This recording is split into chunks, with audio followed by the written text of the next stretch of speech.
Assalamu dear student.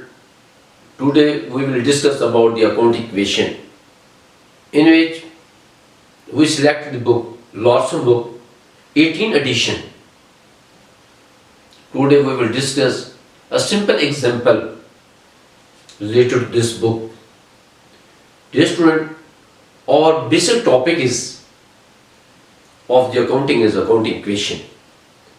In the accounting equation, we will discuss about what is the main item, what is the main term which is used in the calculation of account equation.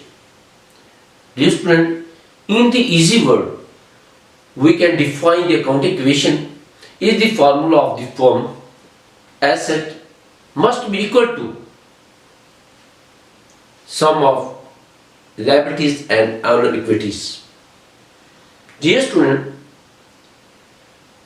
accounting equation is a formula in which a firm asset must be equal to the sum of liabilities and owner equities. Dear student, accounting equation जो है ये एक formula है जो कि किस चीज के इक्वल है। हमारे पास assets equal to liabilities and owner equity. Dear student, in the organization, in the business, in the sole proprietorship, all the business financial position is measured through the asset, liabilities and owner equities. Dear student, but accounting equation when we define in the sole proprietorship, we can define that the accounting equation asset is equal to liabilities plus owner equities.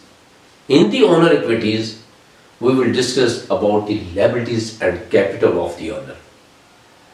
But in case of corporation, we define that the asset is equal liabilities plus stockholder equities. Dear student, in the accounting equation जब हम बात करते हैं एक सूल प्रॉपर्टशिप की तो उसके अंदर हम ये देखते हैं कि एसेट जो है वो equal to liabilities plus owner equities. But जब हम एक कॉर्पोरेशन की बात करते हैं तो उसके अंदर जो है अकाउंटिंग इक्वेशन को जब हम डिफाइन करते हैं कि वो अकाउंटिंग इक्वेशन के अंदर asset equal to liabilities plus stock holder equities. Dear student, इस तरीके से जब हम इसकी डेबिट साइड को देखते हैं, जब हम लेफ्ट साइड पे देखते हैं, हमारे पास एसेट जो है, एसेट के अंदर हम कौन कौन सी चीजें कौन से रिसोर्सेज का जिक्र करते हैं। तो डियर स्टूडेंट, एसेट और the resources in which we will discuss, we will enter the cash, account receivable, inventories, prepaid insurance, investment, line, building, equipment and goodwill. We will discuss all the sources of asset in the left side of the account equation. But in the right side, liabilities or the obligation, in which we will discuss the note payable, loan payable, account payable, salaries payable, wages payable, interest payable and income tax payable. Dear student, that are the liabilities in which the owner make the payment within a due date. Dear student, in the accounting equation, we will discuss the owner equities and stockholder equities. That is the report of amount invested in the companies by the owners plus cumulative net income of the company that has been not withdrawn by the owner. Dear student, जब हम honour equity की बात करते हैं, stock holder equity की बात करते हैं, तो इसके अंदर हम ये देखते हैं कि वो तमाम किस्म की अमाउंट जो होती है जो कि हम कंपनी के अंदर इन्वेस्टमेंट करते हैं, और इसके अंदर कम्युलेटिव हमारे पास जो है वो नेट इनकम होती है जो कि हम विदड्रॉ नहीं करवाते, वो जो तमाम के तमाम होते हैं हमारे ऑनर इक्विटी या स्टॉक होल्डर इक्विटी कहते हैं। तो डियर स्टूडेंट, उसके अलावा हम ये देखते हैं कि हमारा एसेट जो है वो equal to liabilities plus owner equity, और इस तरीके से हम ये डिफाइन करते हैं कि owner equity equal to asset मनफी लायबिलिटीज। जब हम किसी भी ऑनर इक्विटी को कैलकुलेट करते हैं तो उसके अंदर हम ये देखते हैं कि एसेट जो है उसमें से हम जब लायबिलिटीज मनफी करेंगे तो हमारे पास क्या आ जाएगा, ऑनर इक्विटी। डियर स्टूडेंट, जब हम asset is equal to liabilities plus owner equity and liabilities equal to asset मनफी owner equity equal to liabilities. Dear student, these are the main term which we discuss in the accounting equation. Dear student, now we will discuss and brief with the simple example. Dear student, accounting equation को हम आपको एक simple example के जरिए, जो कि हमने Larsen book से ली, 18 एडिशन में से ली है, तो उसको हम डिस्कस करते हैं आज कि एक हमारे पास अकाउंटिंग इक्वेशन के एग्जांपल है। तो डियर स्टूडेंट्स के अंदर हम ये देखते हैं कि एसेट ये पहली ट्रांजैक्शन है, उसके अंदर हम ये देखते हैं कि दी टेलर जो कि एक इन्वेस्टर है, बिजनेसमैन है, उसने बिजनेस के अंदर 30,000 जो है वो इन्वेस्ट किया इन केस ऑफ कैश। तो डियर स्टूडेंट, ये 30,000 जो है ये इन्वेस्टमेंट है टेलर की, मिस्टर टेलर की, वो उसने 30,000 इन्वेस्ट किया है, कैश इन्वेस्ट किया है, तो हम उसको इंटर करेंगे, ये हमारा एसेट है। एसेट साइड पे हमने 30,000 इंटर किया और उसके साथ ये 30,000 जो है ये हमारा कैपिटल है, ये टेलर कैपिटल 30,000। तो ये 30,000 हमारा कैश के अंदर इंटर होगा और हमारा कैपिटल के अंदर इंटर होगा। और इसके अलावा हम ये देखते हैं कि हमारे पास फिर हम क्या करते हैं, सेकंड ट्रांजैक्शन जो है हमने सप्लाईज ली हैं, परचेज सप्लाईज ऑन कैश, कि बिजनेस के दरमियान कारोबार के अंदर हमने क्या किया, सप्लाईज परचेज किए, लेकिन उसकी हमने कैश बेसिस पे की है, हमने कैश पे किया है। तो इस तरीके से जो इफेक्ट होगा हमारे अकाउंटिंग इक्वेशन के अंदर वो ये होगा कि हम डिडक्ट करेंगे 2500 को, किससे, कैश से डिडक्ट करेंगे और सप्लाई में उसको ऐड कर देंगे, हम उसको प्लस कर देंगे, जमा कर देंगे। तो डियर स्टूडेंट, उसके बाद हम बैलेंस कैलकुलेट करते हैं कि 30,000 में से हमने 2500 जो है वो निकाल दिया, 27,500 हमारा बैलेंस है, और इस तरीके से हमारे पास सप्लाईज जो हैं वो 2500 है, और इस तरीके से हम जब इधर देखते हैं कि हमारे पास कैपिटल 30,000 है। डियर स्टूडेंट, अकाउंटिंग इक्वेशन के अंदर हमने डिस्कस किया कि हमारे एसेट साइड जो है वो इक्वल टू लायबिलिटी साइड, ये दोनों साइडें आपस में इक्वल होनी चाहिए। अगर ये दोनों सूरतें आपस में बराबर है तो अकाउंटिंग इक्वेशन की जो हमने डेफिनेशन डिफाइन किया है उसके मतलब अगर बराबर है, इसका मतलब है कि तमाम की तमाम ट्रांजैक्शन जो हमने किए हैं वो एक्यूरेट है, वो ठीक है। तो डियर स्टूडेंट, हमारे पास थर्ड जो है वो ये है कि हमने इक्विपमेंट जो है वो परचेज किया है लेकिन कैश बेसिस पे है। इक्विपमेंट लिए बिजनेस के और उसके अंदर हमने कैश बेसिस पे लिए इक्विपमेंट, जो भी परचेज किए कैश बेसिस पे करिए। इस तरीके से जो इफेक्ट होगा वो कैश में से हम 26,000 जो है हम उनको मनफी कर देंगे और इक्विपमेंट के अंदर हमने 26 जो है परचेज किए वो ऐड करेंगे। इक्विपमेंट 26,000 जमा किया और हमने कैश पेमेंट किया तो हम इसमें कैश में से उसको डिडक्ट कर देंगे, मनफी कर देंगे। और इस तरीके से हम बैलेंस कैलकुलेट करते हैं रेस्टोरेंट, जब बैलेंस कैलकुलेट करते हैं तो 1500 जो है हमारे पास बैलेंस कैश का है। और इसके साथ हम ये देखते हैं कि हमारे पास जो बैलेंस है सप्लाईज 2500 है, इक्विपमेंट जो है 26,000 है और इस साइड पे हमारा कोई इफेक्ट नहीं है, किसी किस्म का कोई इफेक्ट नहीं लायबिलिटीज की तरफ से। तो डिस्ट्रेस के बाद हम ये देखते हैं कि हमारे पास आगे 5 जो है हमारे पास एंट्री है हमारे पास।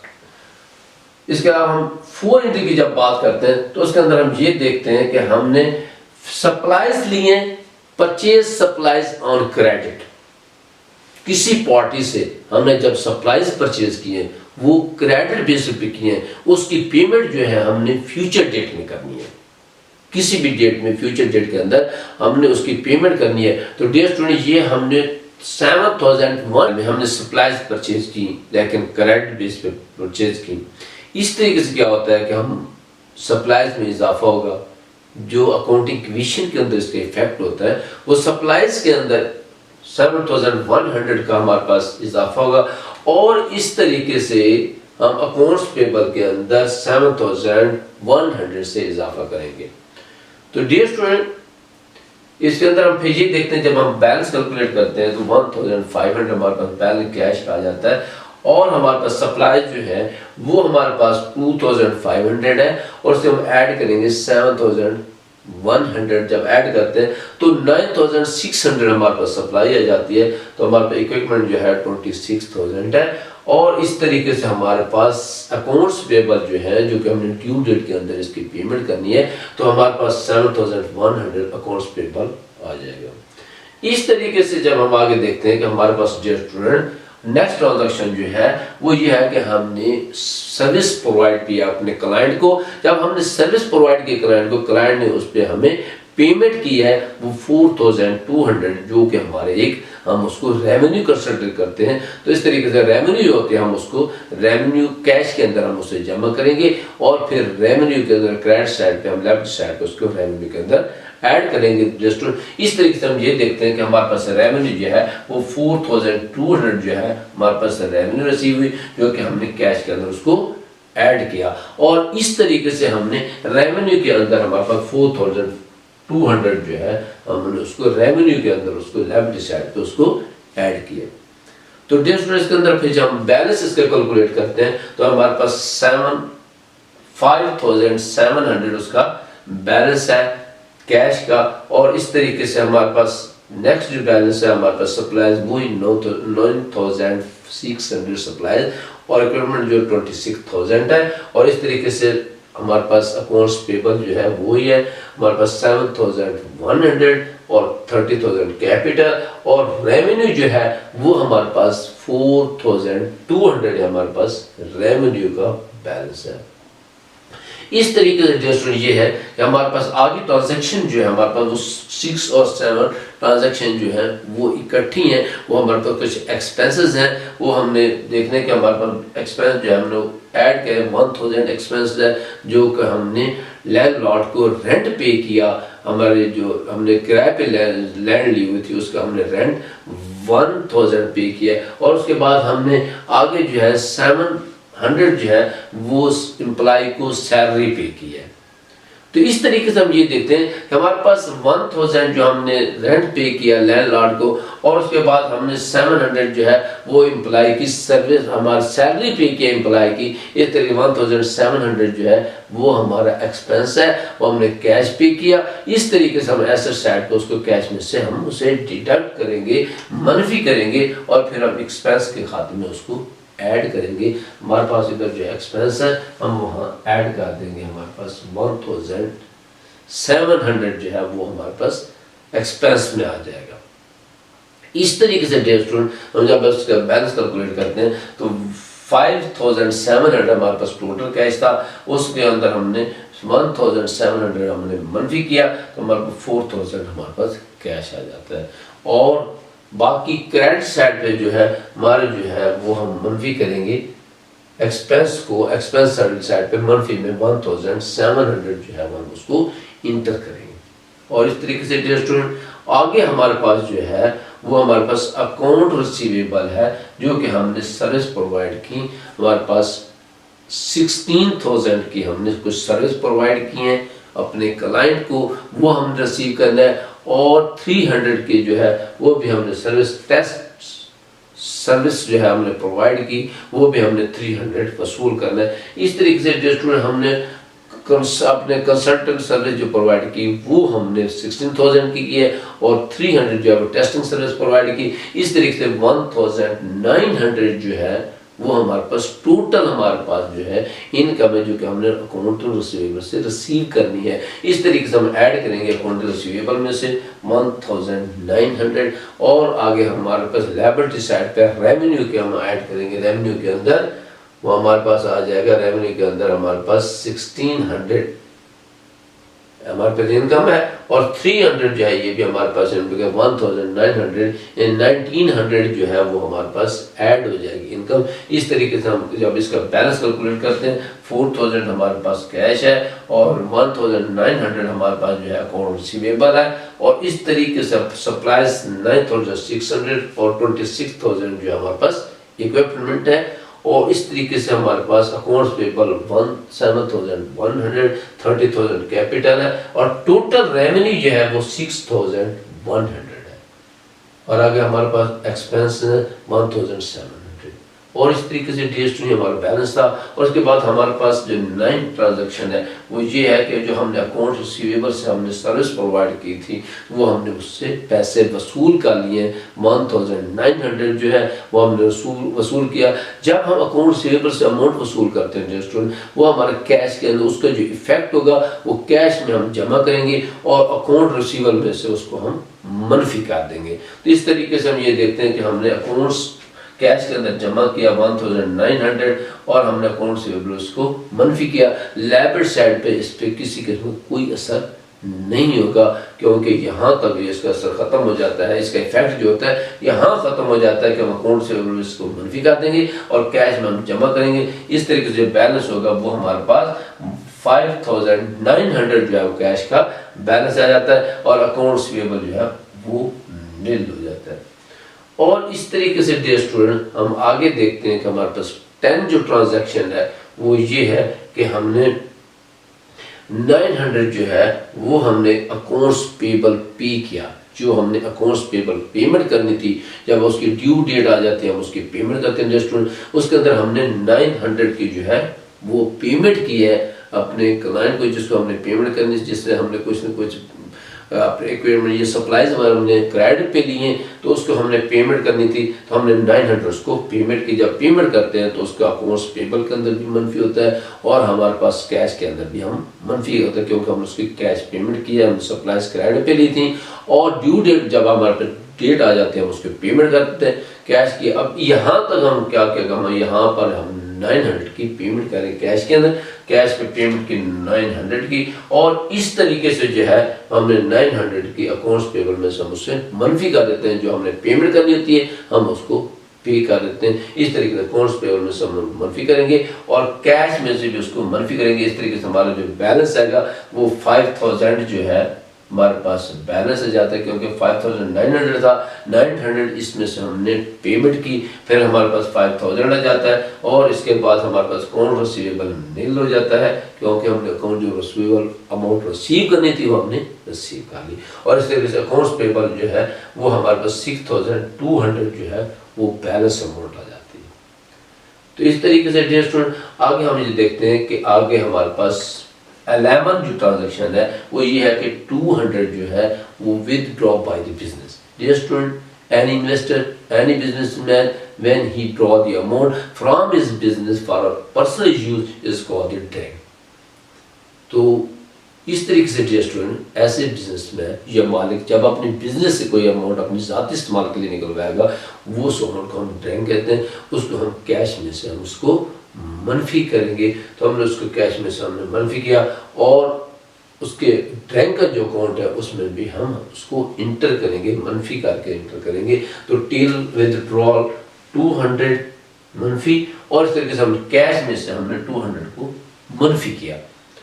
तो इस तरीके से इसके जो बैलेंस है डियर स्टूडेंट, वो हमारे पास जब 5000 में से 200 हमने विदड्रॉ करवाया, वहाँ से हमारे पास बैलेंस 5000 था और ऑनर ने वहाँ से 200 का जो है वो 200 जो है वो अपने ज़ाती इस्तेमाल के निकलवाया। इस तरीके से 4800 आ जाता है। हमारे पास अकाउंट रिसीवेबल नील है और इस तरीके से हमारे पास सप्लाई जो है वो 9600 है और इक्विपमेंट जो है 26000 है।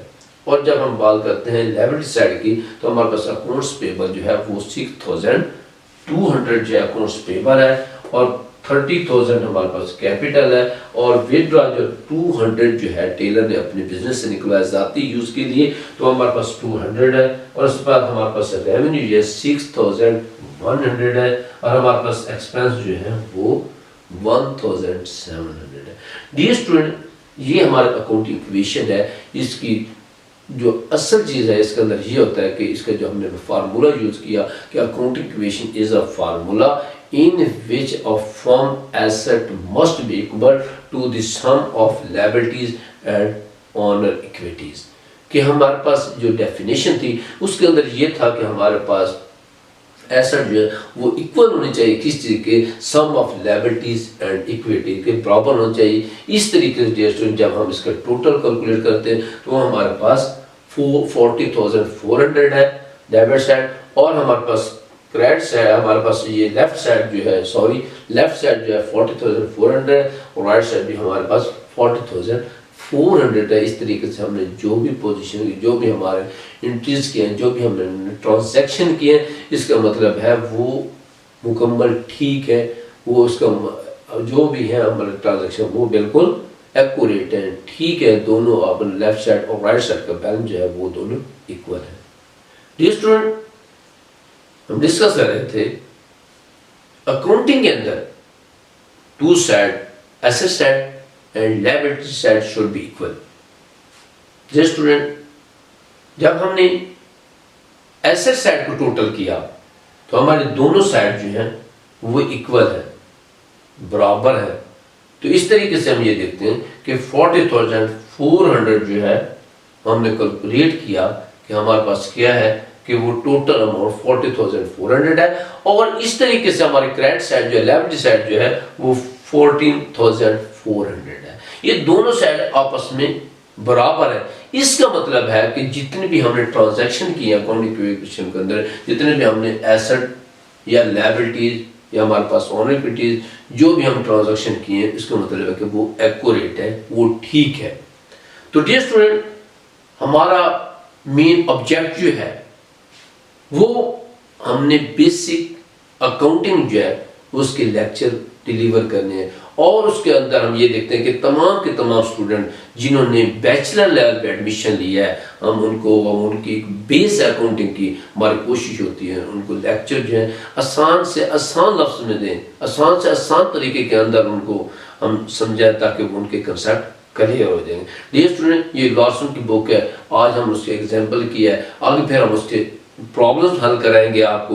तो इस तरीके से हमारा ब्राइट एजुकेशन है, हमारा जो मेन मकसद है स्टूडेंट्स को प्रॉब्लम भी हल करवाना है, थ्योरी भी उसके मतलब रिलेटेड थ्योरी भी स्टूडेंट को वो भी समझानी होती है और उसके साथ हम एग्जाम्पल क्लियर कराते हैं और उसके साथ उसके प्रॉब्लम भी हम सॉल्व करवाएंगे।